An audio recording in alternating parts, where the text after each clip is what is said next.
जय भारत, जय संविधान। भारत माता की, भारत माता की, अमर शहीदों की, अमर शहीदों की। जय हिंद, जय भारत, जय संविधान।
जान से मारने की धमकी दी गई।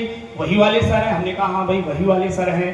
फिर किसी ने कहा कि भैया ये वही वाले सर हैं जिन्होंने अपने सफाई में ये भी कहा था कि ज्ञान का दीप जलाना है, मैं तो बच्चों के ही लिए बता रहा था। हमने कहा कि हाँ ये वही वाले सर हैं जिनकी गर्दन पर छुरी रखी थी, उसके बाद भी जिनके पाँव के आगे कांटे बिछा दिए गए थे। दिन रात ये डर बना था कि रजनीश सर आप पता नहीं रहेंगे कि नहीं रहेंगे।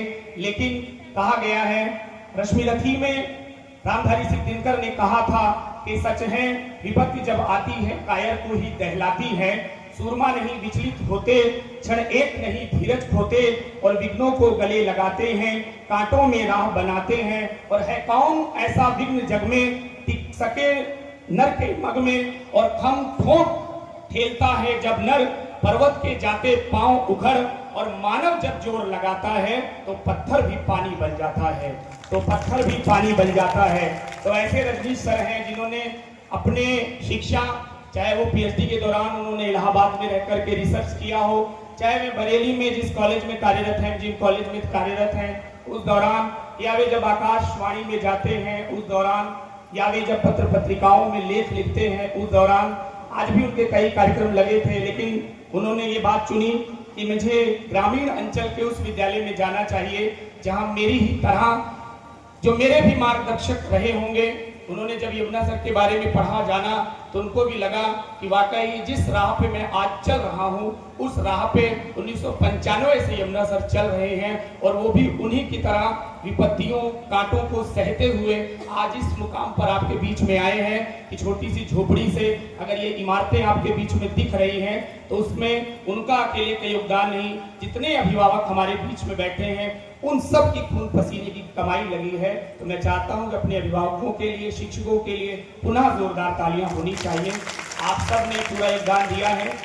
कभी जब कोई किसी का नाम नहीं रहता तो अक्सर एक बात लोग सोचते हैं, बसंती में एक बात के साथ मैं रजनीश सर को आवाज दूंगा। उन्होंने कई साल पहले सोचा रहा होगा कि मेरा भी नाम हो, मुझे भी लोग जाने। एक ही बात आई रही होगी, यमुना सर भी जब प्रारंभ किए रहे होंगे विद्यालय, उन्होंने भी सोचा रहा होगा।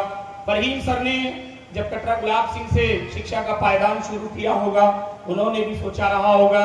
या हमारे मित्र हरिकेश चौरसिया जी ने पत्रकारिता के क्षेत्र में जब सोचा रहा होगा तो उन्होंने भी एक बात सोची रही होगी। और ये बात सब सोचते हैं, आप सब भी अपने जीवन में सोचते होंगे। इन्हीं पंक्तियों के साथ मैं रजनीश सर को बुलाऊंगा। चौथी पंक्ति जब मैं बोलूं तो आप सबकी तालियां रजनीश सर के स्वागत में आकाश में उठकर के आनी चाहिए। जब मैं चौथी पंक्ति कहूंगा तो उनके जीवन के, सबके जीवन में जुड़ी होती है। हर एक व्यक्ति सोचता है मेहनत का असर नित्य आठों याम रहेगा, नित्य आठों याम रहेगा। मेहनत का असर नित्य आठों याम रहेगा, याम रहेगा। दुनिया में ना रहूं भले ये काम रहेगा, ये काम रहेगा। दुनिया में ना रहूं भले ये काम रहेगा। मेहनत का असर नित्य आठों याम रहेगा। एक वक्त ऐसा आएगा कभी ना कभी तो, एक वक्त। और अगली पंक्ति पे आप सब रजनीश सर को जोरदार तालियों से बुलाएंगे कि मेहनत का असर नित्य आठों याम रहेगा। दुनिया में ना रहूं भले ये काम रहेगा। एक वक्त ऐसा आएगा कभी ना कभी तो, लोगों की जुबान पर भी अपना नाम रहेगा, लोगों की जुबान पर भी अपना। आज सर आपकी मेहनत रंग लाई है। आज हर एक व्यक्ति के जुबा पर केवल आपका ही नाम है, और वो नाम कहा जाता है डॉक्टर रजनीश गंगवार सर। एक बार जोरदार तालियां बजाएं, ये आए मंच पर और हमारे बच्चों को संबोधित करें डॉक्टर रजनीश गंगवार जी। तब तक आप लोग तालियों का ध्वनि निकालते रहे डॉक्टर रजनीश सर।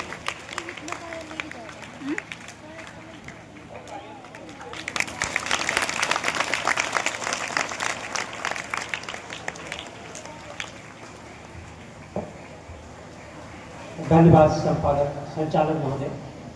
और जो हमारे सम्मुख अभिभावक बैठे हुए हैं इनके लिए मैं अपना प्रणाम करता हूं, क्योंकि मैं भी अभिभावकों के ही बीच से आया हूं। और सर का फोन गया, सर ने बताया कि हमारे कॉलेज में एक कार्यक्रम होना है, इसमें अभिभावक भी आएंगे, बच्चे भी आएंगे। मुझे बड़ा अच्छा लगा और मैं इसके लिए बहुत बहुत धन्यवाद देना चाहता हूँ सर को कि सर ने मुझे इसलिए बुलाया कि हमारे बच्चे भी आएंगे और अभिभावक भी आएंगे। इसके लिए मुझे लखनऊ से भी फोन आया, मैंने कहा नहीं, जहाँ पे बच्चे आएंगे अभिभावक आएंगे मैं बाहर जाऊँगा, हमारा सम्मान वही है और हमारा कोई सम्मान नहीं है। हमारे कॉलेज के प्रबंधक महोदय और इस कॉलेज में सुबह से शाम तक रात दिन छात्रों के हित में सोचने वाले हमारा शिक्षक समुदाय और छोटे छोटे प्यारे बच्चे और अभिभावकों, आज शिक्षक दिवस है जिस पर हम सभी लोग एकत्र हुए हैं। शायद सभी लोगों ने कहीं ना कहीं हमको सोशल मीडिया पर देखा होगा, हमारी डिबेट भी सुनी होगी। मैं अपना थोड़ा सा परिचय दूँ। मैं जनपद पीलीभीत के तहसील बिरसपुर से एक पुराना गांव पड़ता है जो द्वार नदी के किनारे। आजकल कल मैंने पिताजी को फोन किया तो वो बाढ़ में घिरा हुआ है, मतलब 4-5 दिन हमारे गांव के रास्ता जो है बंद रहेगी, खुलेगी नहीं। गांव से हूँ, ठेठ गांव से हूँ और मैं भी ठेठ गांव का ही हूँ। अभी भी सारे काम गांव के कर लेता हूँ, मुझे कोई आपत्ति नहीं होती है। सब मैं जाता हूँ गांव, सारे काम करता हूँ और गांव वालों के बीच बड़ा अच्छा भी लगता है। एक बड़ी चार लाइनें किसी लिखी हैं कि पिसते हैं किसान के बेटे खेत और खलिहानों में, पिसते हैं किसान के बेटे खेत और खलिहानों में, रहते हैं किसान के बेटे युद्धों के मैदानों में, धन्ना सेठों के बेटों ने कभी ने दी है कुर्बानी, जब जब संकट पड़ा देश पर किसान पहला बलिदानी, जब जब संकट पड़ा देश पर किसान पहला बलिदानी। आज शिक्षक दिवस पर मैं अपने बच्चों के लिए तो जो बोलूंगा ही, उससे पहले मैं अपने अभिभावकों को भी कुछ बात कहना चाहूंगा कि इस समय जब से सोशल मीडिया हमारे हाथ में आया है, तब से बच्चे हमसे कई बातों में बहुत ज्यादा जानकारी रखते हैं जितनी हम नहीं रख पाते हैं, लेकिन उनके पास समझ कम है, जीवन की समझ कम है जो आप लोग देते हैं। हमारी माँ अनपढ़ है, हमारे पिताजी इंटर कॉलेज में से सेवानिवृत्त हैं, लेकिन फिर भी मैं देखता हूँ कि हमारी माँ कई मामलों में उनकी समझ ज्यादा बड़ी है। आज भी मैं अभी अपने घर पे जाऊँ तो कई बार उनको अक्सर डांट देती है, कभी यही कही तू पढ़ाता क्या है, बच्चों क्या पढ़ाता होगा, ठीक है। अपने दृढ़ इरादों पर अड़ा जो आदमी, अपने दृढ़ इरादों पर अड़ा जो आदमी, तो हर मुसीबत से बड़ा वो आदमी, हार किसी पल कभी होती नहीं है, हार किसी पल कभी होती नहीं है, अपने लक्ष्य को लेकर खड़ा जो आदमी, भरोसे भाग्य के बल से कभी होता नहीं कुछ, भरोसे भाग्य के बल से कभी होता नहीं कुछ, अपने हर कर्म को करके बड़ा है आदमी, किसी भी स्वार्थ पर चलकर कोई पहुंचा कहाँ है, किसी भी स्वार्थ पर चलकर कोई पहुंचा कहाँ है, कर्म के धर्म पर चलकर बड़ा है आदमी, कर्म के धर्म पर चलकर बड़ा है आदमी। हम सभी का अपना अपना कर्म है, हम एक शिक्षक हैं तो हमारा अपना कर्म है, वही कर्म की बात मैंने अपने विद्यालय में बच्चों के लिए बताई।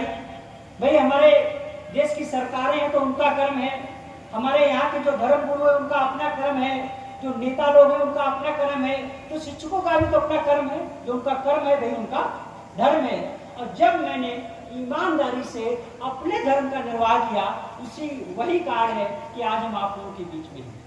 ये सबसे बड़ा संदेश है कि जब हम ईमानदारी से, निर्भय से, पवित्र भावना के साथ जब हम काम करते हैं तो कहीं ना कहीं हम लोगों का कल्याण कर रहे होते हैं और लोगों के दिलों में अपना स्थान बना रहे होते हैं। हम सभी को जो मानव जीवन मिला हुआ है, इसमें एक बहुत बड़ा यंत्र हम सभी के लिए निःशुल्क मिला हुआ है, जिसपे कभी किसी का ध्यान भी नहीं जाता है। सबके लिए बहुत बड़ा जो यंत्र मिला हुआ है वह हमारा मस्तिष्क है, नहीं है? और मस्तिष्क की हम कितनी देखभाल करते हैं इस पे हमारा जरा सा भी ध्यान नहीं जाता है। हम पेट में अगर कुछ गंदा खा लें, कुछ सड़ा भूसा खा लें या गलत खा लें या ज्यादा खा लें तो हमको कितनी बेचैनी होती। हो सकता है वो बेचैनी 2-1 दिन में खत्म हो जाए, लेकिन जो हमारे दिमाग में जाता है वो कितने सालों में निकलेगा, कब निकलेगा, इसका हमें कभी होश नहीं रहता है। सबसे पहले प्यारे छात्र और छात्राओं, हमारे अभिभावक भी बैठे हुए हैं, इस चीज को खास ख्याल रखें कि जैसे हमारे पेट में जब कोई गलत बात जाती, गलत चीज जाती है, हम जो है बेचैन होते हैं, और जब तक वो गंदगी पेट से साफ नहीं हो जाती है तब तक हम बेचैन ही रहते हैं। पैसों की संस्कृति है, वही कट्टरता अगर हमारे अंदर होती तो आज हम शायद कई सालों पहले मिट चुके होते। आज अगर हम जिस हिंदी की बात करते हैं, जिस हिंदी को हम पढ़ रहे हैं, जिस हिंदी मैंने डॉक्टरेट किया है, वो हिंदी भी अरबी, फारसी, संस्कृत, अंग्रेजी, जापानी, फ्रांसीसी, पुर्तगाली, सारे शब्दों से मिलकर सारे शब्द उसमें हैं। तो हमारे देश की ये मिट्टी है इस तरह से कि यहाँ पर जो भी आया वो यहाँ का ऐसा ही बन गया, उसके बावजूद भी हमारी संस्कृति यहाँ पर लगातार बनी रही। अगर सच्चाई की बात है, आप लोग अभिभावक को और ये हमारे छात्र छात्राएं हैं, अगर हम दिल से हाथ सोच के कहें कि जिन अमर शहीदों ने जिन मूल्यों को लेकर देश की लड़ाई लड़ी थी, क्या वो मूल्य हम स्थापित कर पाएंगे? अगर हम वो मूल्य आज यहाँ पे स्थापित कर देते तो आज हमारे देश की तस्वीर ही अलग होती। हम वो मूल्य नहीं स्थापित कर पाए। हमारे बीच जिसको हम चुनते हैं, जो जनप्रतिनिधि चुनते हैं, वो 5 साल में क्या बन जाता है, अब उस पर कभी प्रश्न चिन्ह नहीं उठाते। शिक्षा उस पर प्रश्न उठाने की बात करती, सिखाती है, उनमें बौद्धिक विकास, उनमें तार्किक विकास, उनमें वैज्ञानिक विकास हो, प्रगतिशील सोच हो। शिक्षा यही सिखाती है। इसीलिए शायद कोई भी सरकार आई हो, शिक्षा को उसने हाशिए पर रखा है। अरे हमारे देश के जब युवा कांवड़ लेने जाते हैं, उन पे फूलों की वर्षा की जाती है। आज जब हमारे घरों से, गांव से गरीब माँ बाप के बच्चे जो मेहनत से वो पैसा पैदा करते हैं, तैयारी करने के लिए गए हुए, कंपटीशन की तैयारी करने के लिए वैकेंसी निकली है, फॉर्म भरवा लिए गए हैं, एग्जाम नहीं हो रहे हैं, 4-4, 5-5 साल हो गए हैं। सरकारी विभागों में पद खाली पड़े हुए हैं और अभी तो रिकॉर्ड टूट गया है कि सारे के सारे अधिकांश परीक्षाओं के पेपर ही लीक हुए हैं। किसी ने प्रश्न चिन्ह उठाया, बच्चे किसके हैं, ये देश किसका है, परवाह किसकी करोगे? जिस दिन हम अपने जनप्रतिनिधियों से अपने देश के मूल मुद्दे की बात करने लगेंगे, उसी दिन शिक्षकों का सच्चा सम्मान हो पाएगा, वरना शिक्षकों का सम्मान नहीं हो पाएगा। शिक्षकों को सम्मान करने के लिए जरूरी है, आज हम अम्बेडकर साहब के लिए, जैसे अमेरिका में नॉलेज ऑफ सिंबल कहा जाता है, और सारा शिक्षक वर्ग उसको स्वीकार कर ले कि हाँ वो नॉलेज ऑफ सिंबल है। जिस दिन हम उनकी विचारधारा को, उनके विचारों को आम आदमी तक पहुंचा देंगे, उसी दिन हम एक शिक्षक का सम्मान कर पाएंगे, वरना हम शिक्षक का सम्मान नहीं कर पाएंगे। एक दिन के कार्यक्रम हो जाने से कभी शिक्षक का सम्मान नहीं हो पाएगा।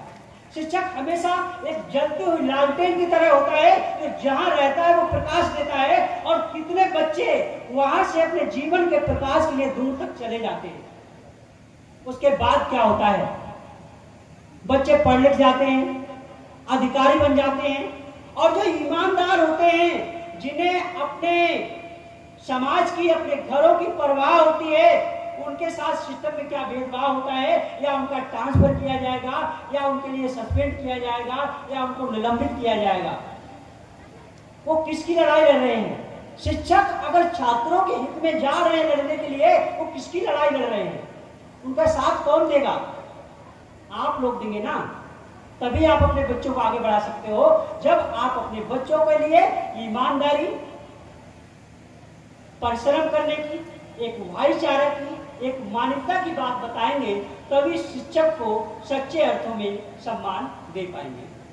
वो जो कविता है वो मैंने बच्चों के लिए जो लिखी थी, फहीम सर बैठे हुए हैं जो कि हमसे वरिष्ठ भी हैं और राज्य पुरस्कार भी। मैं जाऊंगा जहाँ पर अभिभावक बच्चे एक साथ मिलेंगे, तो मुझे बड़ी अंदर से खुशी हुई, इसीलिए मैंने लखनऊ वाले कार्यक्रम को मना कर दिया था। और एक वो है, एक शिक्षक क्या सिखाता है बच्चों के लिए, एक कविता के माध्यम से आप तक पहुंचा रहा हूं। और जब भी आप घर पे जाएंगे तो इन बातों को साथ लेकर जाएंगे, ये मेरा निवेदन है। यहाँ क्या हुआ आपको?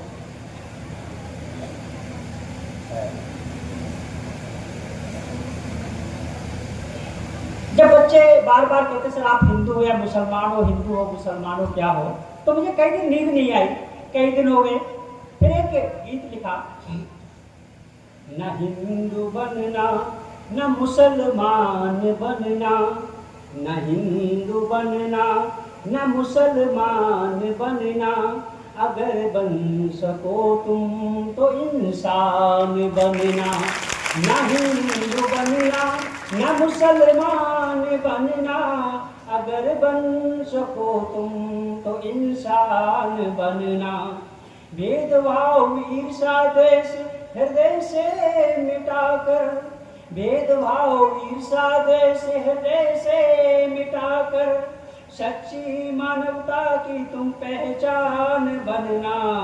दिलों में उतर कर मिटा दो अंधेरा, दीन दुखियों के हृदय का ईमान बनना। न हिंदू बनना न मुसलमान बनना, अगर बन सको तुम तो इंसान बनना।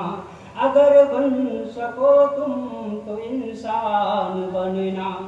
कहीं पर कहीं कोई रोता दिखे तो, कहीं पर कहीं कोई रोता दिखे तो ओठों पर हंसी की तुम पहचान बनना। अंधेरा धरा से तुम रख दो मिटाकर, हताशा निराशा में मुस्कान बनना। न हिंदू बनना न मुसलमान बनना, अगर बन सको तुम तो इंसान बनना। न हिंदू बनना न मुसलमान बनना, अगर बन सको तुम तो इंसान बनना। माता पिता की प्रिय संतान हो तुम, माता पिता की प्रिय संतान हो तुम, तो घर में उजालों की पहचान बनना। माता पिता की प्रिय संतान हो तुम, तो घर में उजालों की पहचान बनना। ये दुनिया भी तुम पर करे गर्व हंसकर, ये दुनिया भी तुम पर करे गर्व हंसकर, करे अनुसरण सब वो अभिमान बनना। न हिंदू बनना न मुसलमान बनना, अगर बन सको तुम तो इंसान बनना। न हिंदू बनना न मुसलमान बनना, अगर बन सको तुम तो इंसान बनना। अंतिम पंक्तियां हैं।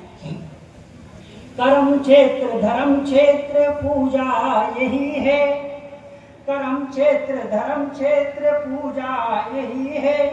मंदिरों मस्जिदों से तुम अनजान बनना।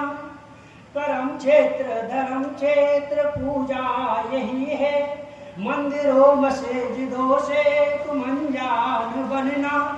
अगर लिख सको तो लिखो भाग्य खुद तुम, अगर लिख सको तो लिखो भाग्य खुद तुम, किसी की दया का न मोहताज बनना।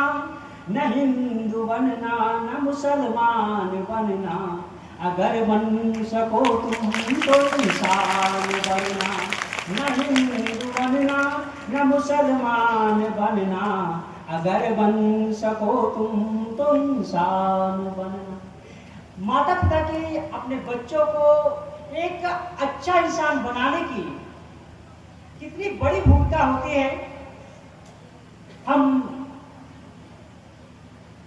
अल्बर्ट आइंस्टीन के उस दौरान जाते जब वो एक छोटा बच्चा होते हैं और उनकी माँ को बुलाया जाता है और शिक्षक उनको एक पत्र देते हैं उनके हाथ में कि जाओ, आपका बच्चा इतना मंद बुद्धि का है कि हमारे क्लास में पढ़ ही नहीं सकता, इसलिए इसको घर पे ले जाओ, पढ़ नहीं सकता है। उस समय एक माँ पे क्या गुजरी होगी। हर माँ चाहती कि हमारा बच्चा बड़ा होकर हमारा नाम रोशन करे। जब एक शिक्षक ने बात कही होगी तो एक माँ पे क्या गुजरी हुई होगी।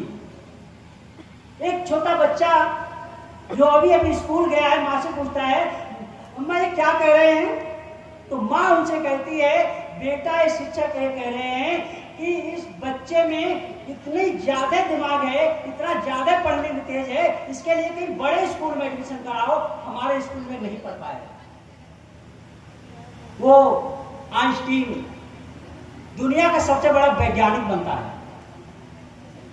एक माँ की भूमिका कितनी बड़ी होती है, वो एक सबसे बड़ा विद्वान साइंटिस्ट बनता है।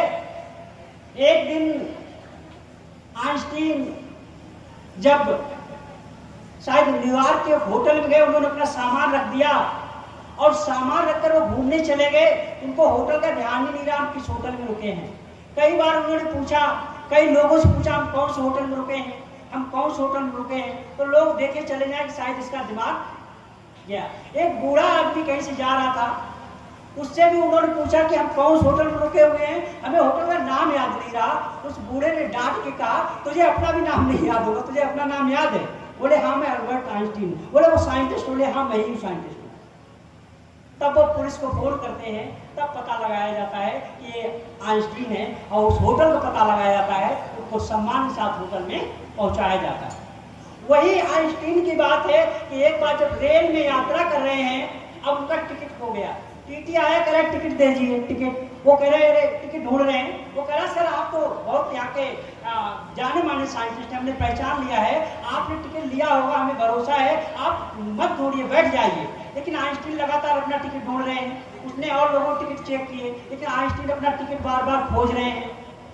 वो कह रहे भाई क्यों आप परेशान हैं, आप बैठ जाइए सर, आपका टिकट हम नहीं मांग रहे हैं, टिकट नहीं है कोई बात नहीं, मानते आपने टिकट लिया है। तो आइंस्टीन कहते हैं अगर हमारे पास टिकट नहीं होगा तो हमें पता कब चलेगा हमें कहां उतरना है।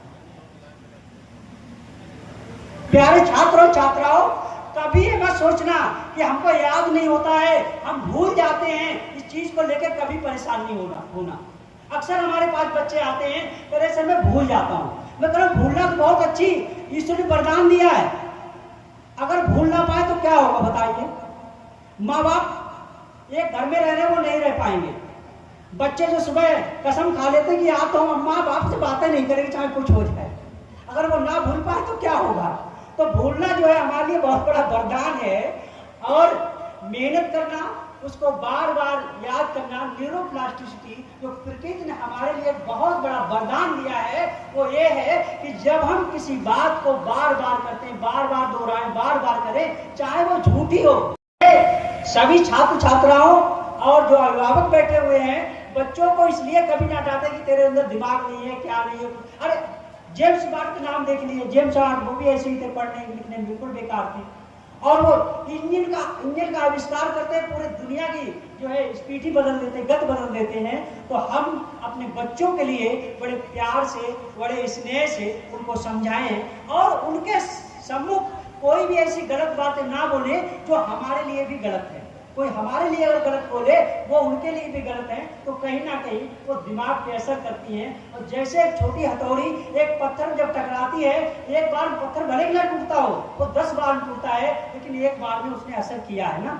इसलिए कोई भी नकारात्मक बातें, कोई भी नकारात्मक चीजें हम अपने बच्चों के दिमागों में कभी ना डालें, क्योंकि बच्चों में कब उनके अंदर हुनर जाग जाए, कब उनके अंदर छिपी हुई शक्ति जाग जाए, इसके बारे में कभी कुछ पता नहीं है।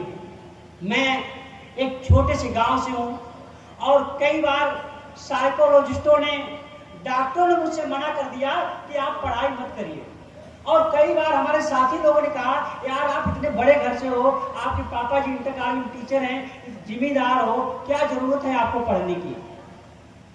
और सच्चाई ये भी थी कि जब मैं बड़े बड़े डॉक्टरों को दिखा रहा था एम्स वगैरह में, तो एक कुलपति प्रोफेसर ओमप्रकाश यादव सर थे, उनसे मैं मिला इलाहाबाद विश्वविद्यालय में ही, वो भी प्रोफेसर रहे हैं। तो बोले ठीक है, सही, धीरे धीरे वो सही हो जाएगा। तो उस चीज में मैंने रिसर्च किया, तो एक बड़ी दुर्लभ बीमारी थी कि जिसमें मैं अपना नाम भी नहीं लिख पाता था। कई बार ऐसा होता था कि नाम को लिखने में मुझे दिक्कत आती थी, माँ को माँ कहने में दिक्कत आती थी, पिताजी को पिताजी पुकारने में दिक्कत आती थी, हमको क्या बोले, सोच रहे हैं कि क्या बोले, ठीक है। लेकिन उसके बावजूद भी एक बार मैंने बचपन में, जब मैं बहुत छोटा था, हमारे भैया एक किताब पढ़ रहे थे, आजीवन, मेरा आजीवन कारावास, वीर सावरकर की जो आत्मकथा उसको जो पढ़ रहे थे, तो उसमें लिखा था कि वो जब जेलों में बंद थे, अंधेरी कोठरियों में बंद रहते थे, उनको आजीवन कारावास मिला हुआ है, लेकिन जब उन्हें कोई बात याद आती थी, कोई गीत लिखते थे, और जब वो कोई कविता लिखते थे तो अपनी नाखूनों को बढ़ा लेते थे और जमीन पे और दीवारों को उकेर लेते थे, उसके बाद वो उसे याद कर लेते थे, और जब उनको 1-2 महीने में कागज मिलता था तब वो उस पर लिखते थे। सिर्फ इतनी सी प्रेरणा आज हमें आप लोगों के बीच ले आई है। इसलिए कभी भी किसी भी छात्र में दिमाग की कोई भी कमी नहीं होती है।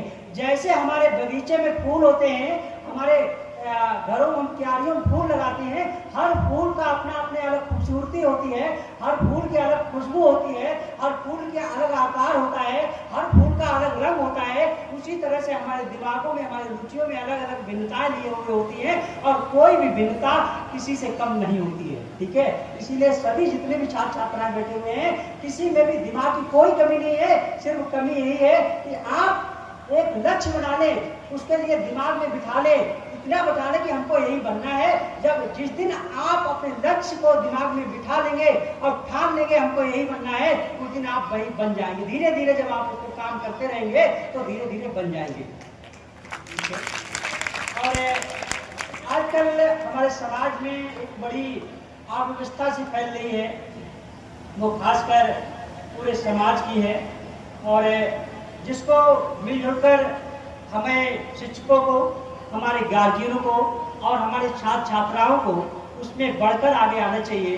तो एक सबसे बड़ी है कि अभी एक दुर्घटना घटी है, कहाँ एक शिक्षिका के लिए मार दिया गया है। हमारे समाज के लोग हैं, हमारे घरों के लोग हैं, आखिर संस्कार क्यों नहीं उनको मिल पा रहे हैं?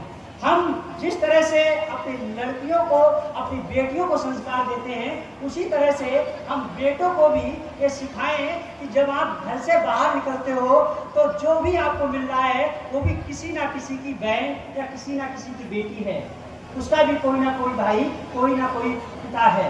तो इस चीज़ को हम अपने बच्चों को भी जरूर सिखाएं। और चूँकि यहाँ पर छात्राएं भी ज़्यादा बैठी हुई हैं, हमारे अभिभावक भी बैठे हुए हैं, और खासकर ये संदेश जाए कि हमारे समाज में जो बेटियां हैं, जितनी शिक्षित पूरी तरह से, उनके लिए भी आज जब आज़ादी मिली है तो आसमान में भी उड़ी हैं और ज़मीन पे भी जहाँ पर भी हैं वहाँ पर भी हर क्षेत्र में अच्छा काम कर रही हैं। तो एक छोटा सा गीत है जो मैंने बेटियों के लिए लिखा है, वो मैं आप लोगों के लिए सुनाऊंगा। गर्मी बहुत ज़्यादा पड़ रही है, पसीना हमारा भी टपक रहा है और आप लोगों का भी टपक रहा है, लेकिन ये जो पल है कुछ समय के, ये रह जाएंगे हमारे मानस पटल पर अंकित रह जाएंगे। इसलिए थोड़ी सी देर तक हमको भी और आसपास जो हम अपनी बात कह रहे हैं वो आप तक पहुँचे, इसलिए थोड़ा धैर्यपूर्वक बैठना है। मैं सभी अभिभावकों से यही बात कहूँगा कि अपने जिस तरह से बेटों के लिए लाड़ प्यार कर रहे हैं, उनके लिए छूट लेते हैं, बेटियों के लिए भी उसी तरह से अच्छे छूट दें, उनको संस्कार दें। और बच्चों के लिए सिखाएं कि जब भी आप रोड पे जाते हो, बाहर जाते हो, तो कम से कम जो लड़की घूम रही है उसके लिए अकेलापन एहसास ना हो, उसके लिए डर पैदा ना हो, और उसके लिए ऐसा अजनबीपन का बोध ना हो पाए कि समाज हमारा है और हमारे बच्चे सभी बाहर निकलते हैं। ये हमारी सबकी जिम्मेदारी है कि हम अच्छे संस्कार बच्चों तक अवश्य जाएं। एक बेटियों के लिए कविता है। चंचल चमन में मगन बेटियां हैं, इस चंचल चमन में मगन बेटियां हैं, ये हंसती महकती रंग बेटियां हैं, इस चंचल चमन में मगन बेटियां हैं, जमाने की सारी खुशी बेटियां हैं, चहकती महकती पवन बेटियां हैं, ये ख्वाबों में चलती मचलती मिलेंगी, जहाँ भी ये जाए हंसेंगी खिलेंगी, ये धरती है इनसे गगन भी है इनसे, पिता की सब खुशियाँ उमंगे हैं इनसे, बेटियों के जतन से वतन महकता है, ये जिस घर में रहती वो घर चहकता है, हमारा तुम्हारा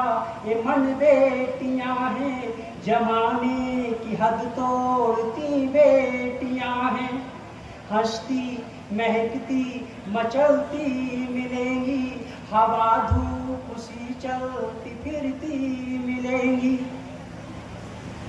दुआओं से इनके चमन खिल रहा है, ये धरती से लेकर गगन खिल रहा है, ये हंस बात करती फिजा चहकती है, सृष्टि की इनसे रजा महकती है, जमाने की सारी खुशी बेटियां हैं, चहकती महकती पवन बेटियां हैं, इस चंचल चमन में मगन बेटियां हैं, जमाने की सारी खुशी बेटियां हैं, बड़े स्वयं पढ़ लिखे इन्हें रोशनी दो, उड़े वक्त बनकर इन्हें हर खुशी दो, हृदय में ममता की मूरत सजाती, जहाँ भी ये जाती खुशी लेके जाती, खिले फूल बनकर वे मन ढूंढती हैं, रहे सब खुशी से वे खुशी ढूंढती हैं, जमाने में इंसा कोई काबिल नहीं है, इन्हें पढ़ सके कोई फाजिल नहीं है, इरादा ये कर ले तो तलवार सी है, जिधर भी मुड़े तो ये दो धार सी है, ये हंसती महकती रंग बेटियां हैं, चंचल चमन में मगन बेटियां हैं, जमाने की सारी खुशी बेटियां हैं, चंचल चमन में मगन बेटियां आती हैं। कहती सर हमारे घर पे फोन कर दिया। मैंने क्या हुआ कि आज उस लड़के ने हमारे साथ बदतमीजी की है, अगर हमारे घर वालों को पता लगेगा तो वो हमारी पढ़ाई बंद करा देंगे। मैं चूंकि शिक्षक हूं, अब जो हक बच्चों का है वो बेटियों का भी है। तब मैं उनके घर पे फोन करता हूँ, उससे कहता हूँ कि अगर आपके घर की कोई शिकायत है किसी भी तरह की तो आप बेटी से कुछ नहीं कहेंगे, वो शिकायत हमसे करेंगे। क्योंकि बच्चे मेरे पास आ रहे हैं तो जितना हक आपका है उससे ज्यादा उन्हें इसमें मैं बना रहा हूँ, इसलिए उससे ज्यादा मेरा हक है। और बच्चे हंसते हुए चले जाते हैं। 2-4 दिन में आते कहते सर आपने हमारी सारी टेंशन दूर कर दी, मेरी पढ़ाई सही होने लगी। तो हम सबका चूंकि अभिभावक हैं, आप लोग अभिभावक हो तो शिक्षकों पे भी इतना भरोसा रखें और शिक्षक जो बातें बता रहे हैं ये जरूर घर में देखें कि बच्चे वो काम कर रहे हैं या नहीं कर रहे हैं। चलते चलते मैं, क्योंकि मातृशक्ति बैठी हुई है और मैं आज जो हूँ अपने माता पिता के कारण हूँ और माँ को भी प्रणाम करता हूँ एक मुक्तक के साथ। मैं जिंदगी का सारा सफर लेके चला हूँ, मैं जिंदगी का सारा सफर लेके चला हूँ, इस उम्र का भी अपना असर लेके चला हूँ। मैं जिंदगी का सारा सफर लेके चला हूँ, इस उम्र का भी अपना असर लेके चला हूँ। ए मौत मेरी राह में तो मुझको न तकना, ए मौत मेरी राह में तो मुझको न तकना, मैं घर से चला माँ की दुआ लेके चला हूँ, मैं घर से चला माँ की दुआ लेके चला हूँ। सभी छात्र छात्राएं अपने माता पिता का और बहुत शिद्दत से सम्मान करें, क्योंकि दुनिया में वही सबसे बड़े भगवान हैं। आज तक मुझे कभी भी इतिहास में ऐसा पढ़ने को नहीं मिला, ना कोरोना काल में कोई ऐसा मंदिर आया है, कोई धर्म स्थल आया है जहाँ से भगवान प्रकट हुआ है। अभी पंजाब में इतनी भीषण आपदा आई हुई है कि वहाँ पर आज सुबह में एक वीडियो देख रहा था कि भैंसें तक मर गई हैं डूब के जिस तरह से, तो वहाँ कोई भगवान प्रकट नहीं हुआ। सिर्फ एक मानवता है, एक इंसानियत है जो आज हमेशा मदद के लिए खड़ी रहती है। मैं पंजाब वासियों के लिए इस धरती से आप सभी लोगों के साथ भी जो हूँ मतलब ब्रह्मांड से कामना करता हूँ सभी लोग जहाँ पे भी हैं उनके लिए दुआ करें और जितना भी हो सके जैसे भी हो सके वहाँ तक अपनी आवाज़ पहुँचाएं कि वहाँ पर उन लोगों की जो भी तबाही हुई है आने वाला समय 1-2 साल जैसा भी बीते फिर से वहाँ पर खुशहाली है। क्योंकि हमारे पूरी धरती की अगर हम बात करें तो केवल एक संप्रदाय ऐसा है जो मानवता के सबसे ज्यादा और ईश्वर के सबसे ज्यादा निकट है, वह है सिख समुदाय। उनके धर्म स्थल हमेशा खुले रहते हैं सभी जातियों के लिए, सभी धर्मों के लिए, सभी संप्रदाय के लिए, चाहे कितनी भी भीषण आपदा है लेकिन फिर भी वो हमेशा सभी के लिए अपना लंगर खुला रखते हैं। उस मानव जात के सबसे बड़े वो यहाँ की अगर बात करें उस मानव जात के सबसे बड़े वाहक हैं उस मानवता के, उस ईश्वरीय संदेश के जिसे हम ईश्वर मानते हैं। वो आज तक किसी ने शायद देखा नहीं है और मुझे जहाँ तक मैंने अध्ययन किया है और जो मैंने लोगों से बातें किए बड़े बड़े विद्वानों से, शायद ईश्वर कभी देखने को मिलेगा भी नहीं। वो जब भी आपको देखने को मिलेगा आपकी सच्चाई में, आपकी ईमानदारी में, आपकी मानवता में, आप जिस समय किसी का परोपकार कर रहे होंगे, जिस समय आप लोगों की भलाई कर रहे होंगे, जिस समय आपके अंदर जो सुख की अनुभूत हो रही होगी वही ईश्वरीय है और उसके अलावा कोई इस दुनिया में ईश्वर नहीं है। और यही सर चलते चलते मैं अपनी बात को विराम दूंगा। जो हमारे अमर शहीद थे जिन्होंने इस देश के लिए आज़ाद कराया, उनके जो मूल्य थे वो यही थे कि यहाँ पर हर व्यक्ति को उसका अपना अधिकार मिले, कभी किसी का हक मारा ना जाए, कोई भी किसी भी जात, संप्रदाय या धर्म के साथ कोई भेदभाव ना हो पाए। इसलिए उन्होंने इस देश की लड़ाई लड़ी, अपना खून बहा। आज हम सब लोगों का एक दायित्व बनता है कि उनकी इस मिट्टी के लिए, जैसे एक बाग में सारे हर तरह के फूल खिले हुए होते हैं, हर तरह के पेड़ लगे हुए होते हैं, कोई किसी से झगड़ा नहीं करता है, ना कोई किसी से ये कहता है कि तू इस रंग का है, ना कोई ये कहता है बड़ा है, ना कोई ये कहता है कि तू बहुत ऊंचा है। सभी के लिए बराबर जो प्राकृतिक संसाधन है, प्राकृतिक चीजें मिल रही है, उसी तरह से हम सभी का दायित्व बनता है कि यहाँ पर जो भी मनुष्य हैं उनके लिए उनका हक ईमानदारी से तक पहुँचता रहे और हम सभी एक दूसरे की मदद करते रहें। यही शिक्षा का संदेश है। और यही जब शिक्षा का संदेश है तो शिक्षकों का सम्मान भी इसी बात में है कि हम उनके आदर्शों के लिए अपने आचरण में जो है हमेशा बसाए रहे। हर फूलों में मुस्कान हमारी छिपी हुई है, हर फूलों में मुस्कान हमारी छिपी हुई है, हर पन्ने पर सौगंध हमारी लिखी हुई है। इतिहास गा रहा है मान तिरंगा का अंबर में, लालमा रक्तों से तकदीर हमारी लिखी हुई है, लालमा रक्तों से तकदीर हमारी लिखी हुई है। इसलिए हम सभी का एक ही उद्देश्य होना चाहिए कि हम खूब मेहनत करें, जितनी मेहनत हो सके और जितनी ईमानदारी से मेहनत करें और जितना हो सके हम परोपकार एक दूसरे का सम्मान जरूर करते रहें। दे सकें तो उनके लिए चैन दे, उनको सुकून दे, उनके लिए खुशी दे, कभी भी उनकी खुशियाँ छीने ना। यही शिक्षा का संदेश है और यही शिक्षकों का सबसे बड़ा जो है सम्मान होगा। चलते चलते चमकते सितारे भी आसमान छोड़ जाएंगे, चमकते सितारे भी आसमान छोड़ जाएंगे, जलते चिराग अपनी पहचान छोड़ जाएंगे। साथ हैं यार तब तक सब मिलजुल कर खुश रह लो, क्या पता कब हम और आप जमी छोड़ जाएंगे, क्या पता कब हम और आप जमी छोड़ जाएंगे। जय हिंद, जय भारत, जय संविधान। भारत माता की, भारत माता की, अमर शहीदों की, अमर शहीदों की। जय हिंद, जय भारत, जय संविधान।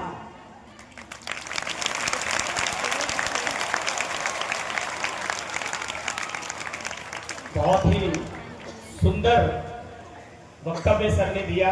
गर्मी से वक्तव्य शुरू हुआ, चलते चलते मौसम भी ठंडा हो गया, बच्चे भी खुश हो गए, अभिभावक भी खुश हो गए।